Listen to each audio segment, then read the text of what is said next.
A little while ago, I released a course all about how to model and texture this character, Pothead, in Blender.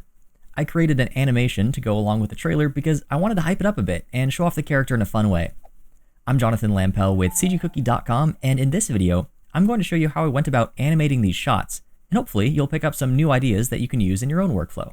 I had just over a week to go from concept to final render here for the animation, so I didn't have a lot of time to waste. I settled on the idea of Pothead being formed out of a pile of junk because, well, he's made out of various pieces of scrap metal and had to have been brought to life somehow, and I thought it'd be really fun to explore that side of the story. I thought maybe it would incorporate a bunch of electricity effects or something like that, but before I got into all of those fine details and things that could be added later, I at least knew that I had to rig Pothead in a way such that he could be animated as a character, but also be pulled out into all of his separate parts and scattered around. So the first thing to work on was the rig. And that started out as just a basic character rig.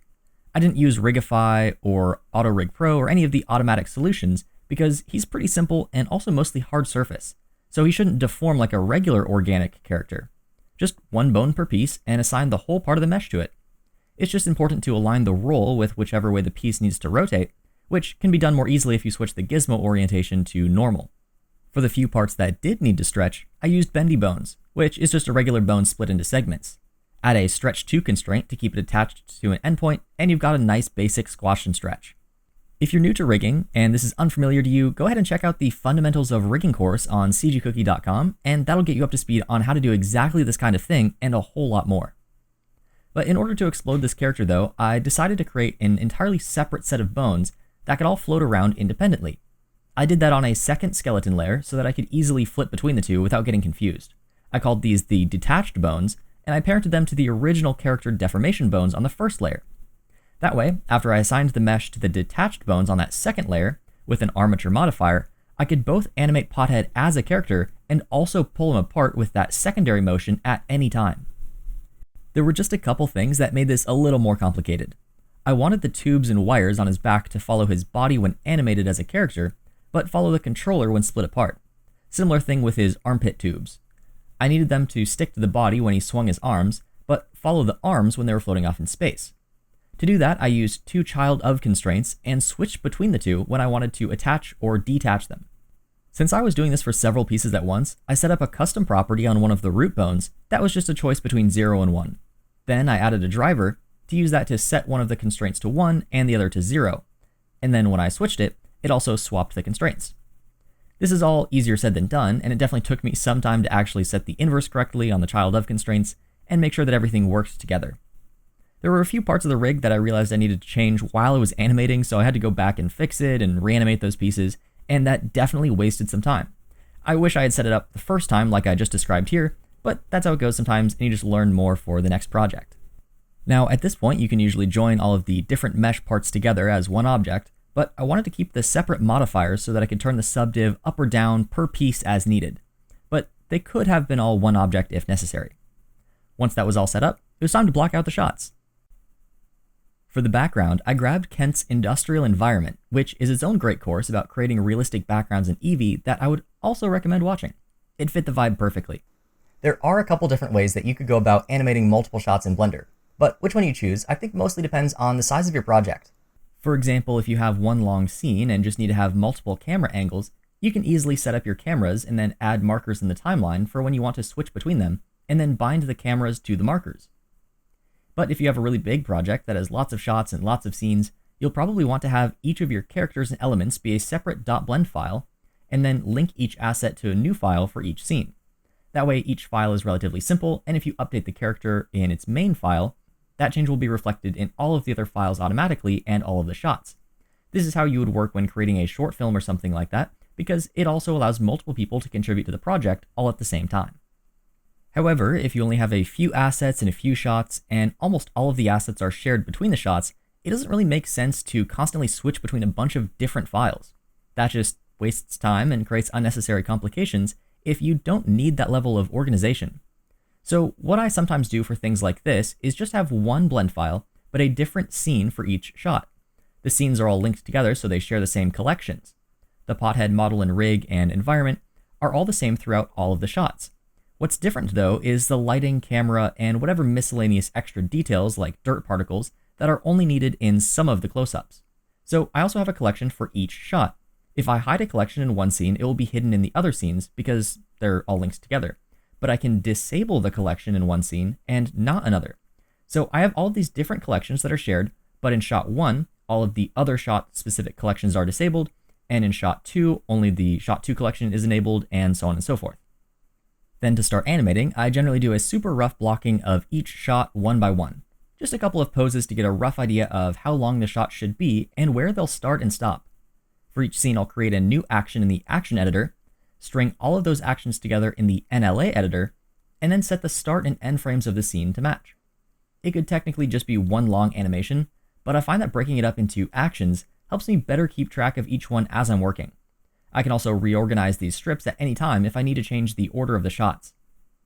If you're not familiar with actions or the NLA editor, we talked about it quite a bit in the FPS weapons animation course.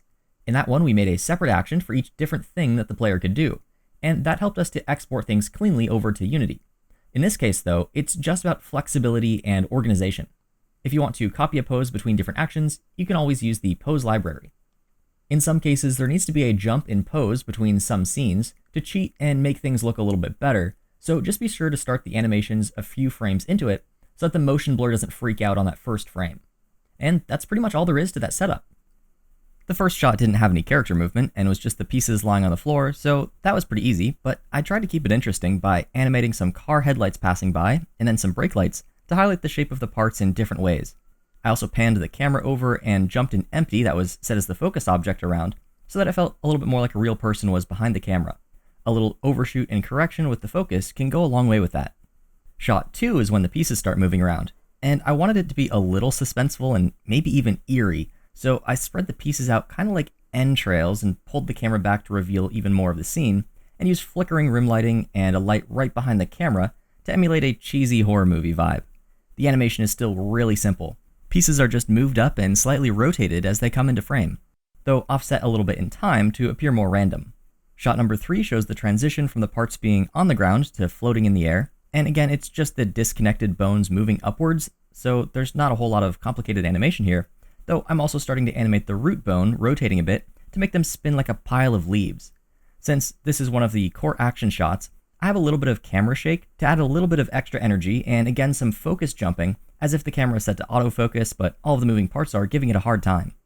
The next shot is the parts picking up speed, and I'm just spinning the root bone while slightly moving the parts around so they have a little bit of drift here or there while I'm also moving the cables back so they look like they're being pulled along for the ride. Shot 5 is kind of the hero shot, so the lighting and the movement had to be dramatic, but the actual animation is still fairly simple. I just set a keyframe from his blown apart pose from the last shot on the first frame of this shot, and then on the last frame I cleared all of the locations and rotations of all the parts and got him into the right pose. The only tricky part was then moving all of the initial locations of the parts around so they didn't obviously intersect with each other or move way too fast on their way to get into that final pose. Lastly, some in-between keyframes helped me to slot everything into place in the right order and also refine the timing a little bit so it felt more natural. After that, I wanted to show that he was really alive now, so a close-up of his face and his eyes lighting up as he landed worked out pretty well, and I animated the camera's focal length from 100 to 225 to show some background at the beginning of the shot, but get really close and blur everything else out at the end. Now initially that was the last part of the animation, to leave it off at a dramatic cliffhanger, but I wanted to throw in a full body shot so that people could see what the whole character looked like, since I guess that's what the whole course is about, so I should probably show that. So I had one last shot where I posed him pretty close to what the original concept art was, and I thought it'd be cool to see him walk off screen, or maybe start to walk and then fall apart again, though that would be very sad.